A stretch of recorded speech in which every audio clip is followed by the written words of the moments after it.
السلام علیکم ورحمۃ اللہ وبرکاتہ۔ 12 ربیع الاول نبی اکرم صلی اللہ تعالیٰ علیہ وسلم کی تاریخ وصال ہے، لیکن تاریخ ولادت کہاں سے ثابت ہے؟ اچھا علامہ صاحب، یہ جو انہوں نے سوال کیا ہے میں اس میں کچھ شامل کرنا چاہتا ہوں۔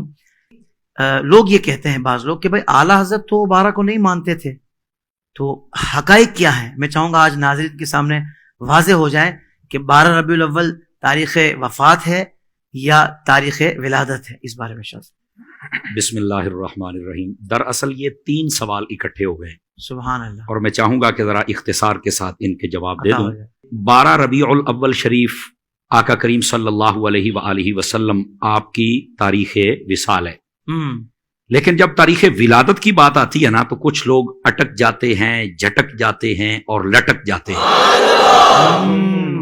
حقیقت یہ ہے کہ جن کی طرف سے یہ اعتراض ہے نا، میرے بیٹے آپ ان سے پوچھیں کہ آپ کا سب سے بڑا امام جس کو آپ علامہ ابن کثیر کہتے ہیں، ذرا اس کی تاریخ ابن کثیر جس کو البدایہ والنہایہ کہتے ہیں، اس میں دیکھیں کیا لکھا ہوا ہے۔ چلو ہماری نہیں ماننی تو کم از کم اپنے جو بڑے ہوتے ہیں، ساڑی پنجابی کے اندر بھی نیاڑیاں دی نہیں مننی، ابے دی تے مان لو نا، کم از کم ان کو دیکھ لینا کہ انہوں نے کیا لکھا ہے۔ ویسے اللہ کے فضل سے چونکہ یہ وقت کے دامن میں گنجائش بہت تھوڑی ہوتی ہے، لیکن درجن بھر سے زائد حوالہ جات فقیر دے سکتا ہے اللہ کے فضل سے۔ سبحان اللہ، سمجھ آ رہی ہے میری بات کی؟ اچھا، یہ بات تو یہاں تک کہ تاریخ ولادت آپ کی جو ہے یہ 12 ہے۔ جہاں تک سیدی اعلیٰ حضرت صاحب رحمت اللہ تعالی علیہ آپ پر بات کی جاتی ہے نا، جی اصل میں اعلیٰ حضرت اگر نہیں مانتے 12 کو تو میرا پہلا سوال یہ، پھر وہ مانتے کیا ہیں؟ کہتے ہیں وہ 8 کو مانتے ہیں، تو میں نے کہا آپ 8 کو کر لو، کرو تو صحیح نا، کرو تو صحیح۔ اصل بات یہ ہے، لیکن ادھر نہیں آنا، وہ تمہارے اعلیٰ حضرت نے یہ کہہ دیا ہے۔ میں نے کہا میرے اعلیٰ حضرت نے جو کہا ہے تو وہ بابا میرا ہے تو سمجھوں گا بھی تو میں نا، کہ میرے بزرگ نے کیا کہا ہے، میرے باپ نے کیا کہا ہے، میرے تاجدار نے کیا کہا ہے، آپ کو کیا لگے باقی مسائل میں بھی اعلیٰ حضرت کو دیکھ لو کہ میرے اعلیٰ حضرت نے کیا کہا ہے۔ لیکن جہاں تک اس سوال کا جواب ہے تو سیدی اعلیٰ صاحب نے کیا کہا ہے میں آپ کے سامنے، یہ ہمارے بزرگوں کی جو تاریخ ولادت و وفات و شہادت ہوتی نا، اس میں عمومی طور پر کچھ اقوال ہوتے ہیں، اور اس میں کوئی حرج کی بات بھی نہیں ہے۔ بسا اوقات وہ اقوال چاند کی تاریخ کے اعتبار سے کچھ شمار کرتے ہیں، کچھ یہ دیسی مہینوں کے اعتبار سے ہوتا ہے، کچھ یہ انگریزی مہینوں کے اعتبار سے ہوتا ہے، لیکن وہ لکھنے والے بسا اوقات خلط ملط کر بیٹھتے، کوئی مسئلہ نہیں ہے اس میں، کوئی ہم کہتے ہیں جب جی چاہے تم حضور کا میلاد کر لو۔ لیکن رہ گئی بات سیدی اعلیٰ حضرت کی، تو اعلیٰ حضرت صاحب رحمت اللہ علیہ نے جو فرمایا، وہ فرماتے ہیں کہ اس سال جو ربیع الاول آیا نا، اس کا جو ذائچہ اور سانچہ میرے سامنے ہے، اس حساب سے جب میں نے دیکھا تو وہ پیچھے چلتے چلتے چلتے چلتے وہ 8 ربیع الاول اس حساب سے بنی ہے۔ جی مطلب یہ اعلیٰ حضرت کا کمال دیکھیں، کیا کمپیوٹرائز آپ کا دماغ ہے، آپ نے فرما دی۔ لیکن جو اگلی بات کہی وہ کوئی نہیں بتائے گا، آپ نے فرمایا لیکن جو مشہور ہے وہ بھی 12 ہے، جو معمول ہے جس پر عمل کیا جاتا ہے وہ بھی 12 ہے، اور جو قول جمہور ہے وہ بھی 12 ہے۔ سبحان اللہ، آپ نے ساری بات ہی باتیں کر دی ہے، 3 باتیں جملے لکھ کے آپ نے سارا مسئلہ ہی حل فرما دیا۔ بذات خود سیدی اعلیٰ حضرت صاحب، آپ کا سارا قبیلہ، آپ کے مریدین و متعلقین، آپ کے گھر پر جو محفل ہوتی ہے وہ بھی 12 کو ہی ہوتی ہے۔ اب یہ جملہ تو تم نے پڑھ لیا، تو ان کے گھر کی محفل کو بھی دیکھو نا۔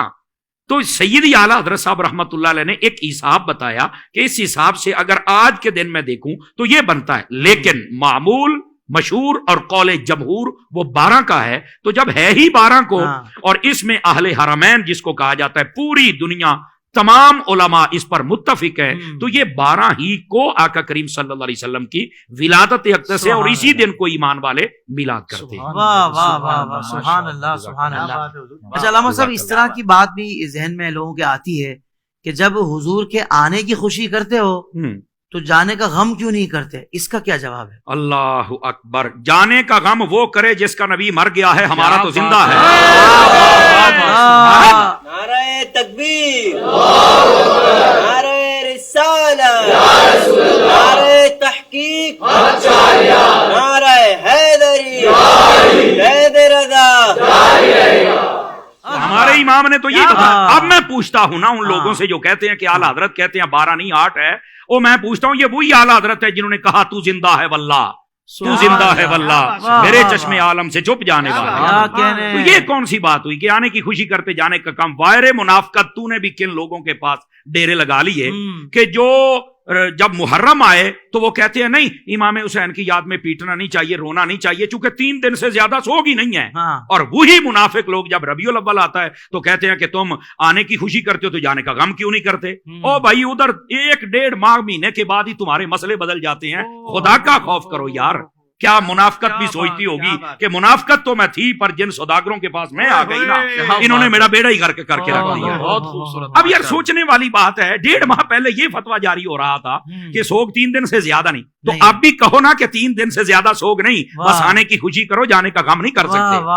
اور پھر دوسری بات، میں اگلی بات بھی کر لوں نا ان سے، نبی پاک آئے پہلے ہیں یا گئے پہلے ہیں؟ جی. تو کہا آئے پہلے ہیں، تو میں نے کہا پہلے آنے کی خوشی کرنا پھر جانے والی بات بھی اللہ کیوں حضرت؟ سوچنے والی بات ہے نا، کمال والی بات ہے. ہماری تار چھیڑتے ہو یار. سبحان اللہ. اس واسطے یہ بےہودگی پھیلانے کی کیا ضرورت؟ اور تیسری بات سنیے گا، دیکھیے حضرت سیدنا آدم علی نبینا علیہ السلام، آپ پیدا بھی جمعے والے دن ہوئے اور آپ کا وصال بھی جمعے والے دن ہے. اس کے باوجود اس جمعے کو عید کہا گیا.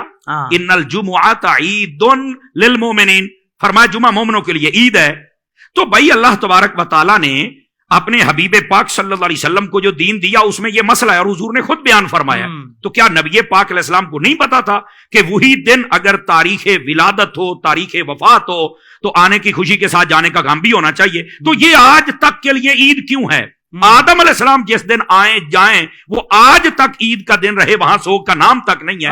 تو جس دن آدم سمیت سارے نبیوں کے امام آئے اس دن سوگ کہاں سے آ گیا؟ اس دن بھی یہ عید ہی ہے اور خوشی ہی ہے. اللہ. تو یہ دوسری بات. اور تیسری بات سمجھنے والی ہے، میرے آقا کریم علیہ السلام نے فرما دیا حیاتی خیر لکم و مماتی خیر لکم.